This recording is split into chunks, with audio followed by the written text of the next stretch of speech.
Good morning, everybody. It is coffee time, but I haven't got my cup yet. But I'm going to pretend. uh, no, I haven't drank my coffee yet. I'm sitting here at the top of these stairs.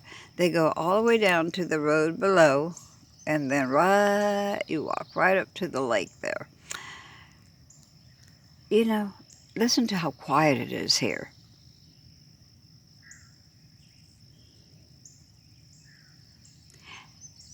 Yeah, you hear a bird, but that's about it. Now, during the day, there is a shooting range not far from here that you will hear shooting, but not very often. Not like over in Croc Springs where I was, where the shooting range was right in the park. But it's a beautiful place here, and it's so quiet.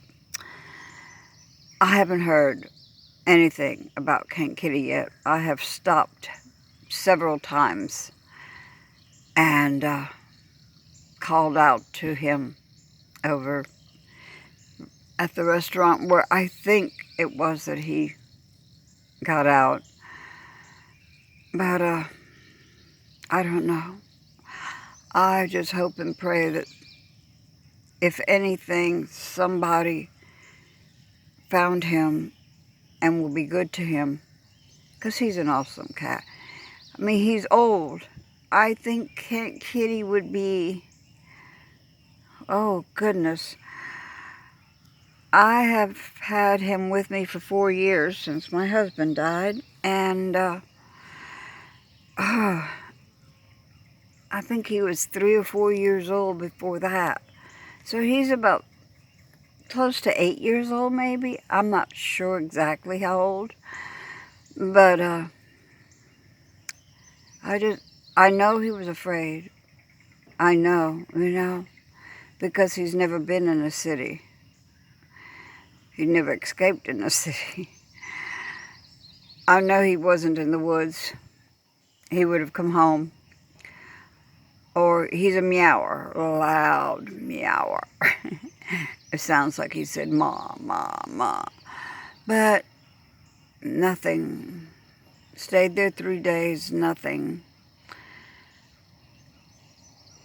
So I'm really praying for the best for him. I've left phone numbers, I left description, all different things behind.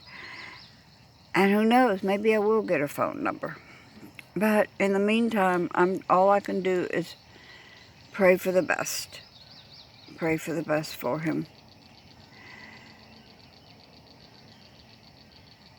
Doris Louise is doing fine, but she does miss him, and I can tell that by her actions. But, what do they say? And life goes on? I don't like that saying, really, because it's not really a great saying. And then I got really bad news. The day before yesterday, I talked to my cousin, the sister of my cousin. Well, let me go back. I'm going far ahead of myself. My cousin Patty called me. The first day we got here. And she said she was looking some things up regarding the family in Florida. And she came across with my cousin Keith's obituary. Oh, Keith is in his mid-50s, or was. He was a troubled child. He was one of those troubled children. He got into a lot of trouble his whole life. He's been, I guess, in the correctional system more than out of it. But he was a nice guy in his own way, I mean, he didn't kill anybody. Let's put it that way. He harmed people by stealing and things like that. But what happened to him, he did not deserve. Some people may say so, he's a criminal. Well, I don't agree, because my youngest son's a criminal. My youngest son's in prison. And even with all the stupid, and I'm saying stupid, things he did, He's got a heart of gold. He loves people. He will never turn his back on anybody. But nevertheless, that's not the story. The story is that they had transported my cousin from one prison to another prison in Florida because he was getting out in 5 days. Well, my cousin Patty said she got a hold of our other cousin, who is his sister, and she said he had been murdered in the prison 5 days before he was to get out. Other inmates beat him and choked him to death, and then piled a bunch of tables on top of the body. And that really upset me because I had not heard from my son since the 9th, and I just started freaking out.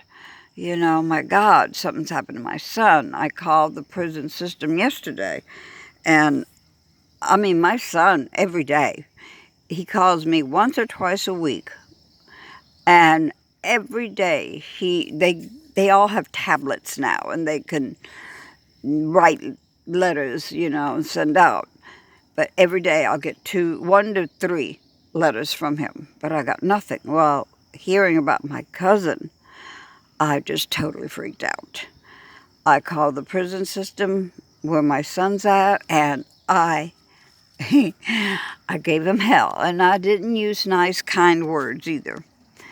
One of the COs that I spoke to, I told him, I said, you know, do you have a mother? Because he kept telling me, well, I don't know, I can't find him. I said, look, it's in your system. Don't give me no bull. I know it's in your system. I give you my son's name. I give you his number. I want to know if my son's okay. So I said, well, do you have a mother? He says, yes, ma'am, I do. I said, do you talk to her? He said, every day. I said, then you understand. Then you should understand the relationship between my son and myself. I want to know he's okay. Well, about an hour or so later, I got a phone call from my son. Oh, my God. And I was driving, so I couldn't answer it. And so he texted me on his tablet and let me know he was okay and he's calling me today. And oh, my God, I am so thrilled. What a relief. Oh, my goodness. You know, they say bad things happen in threes, or good things, I guess that's true too. But I was really happy. uh,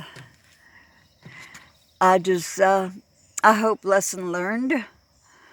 But, you know, I'm praying for my cousin's family because I know that his sister was very close to him and she is extremely upset with what happened to him in the prison. And then her son told me to go to a video on YouTube that is related to the system there at that prison in Florida. And this inmate had a camera, but of course, you know, they didn't know. But he videotaped, I don't know for what length of time, but he videotaped the stuff that's going on in there.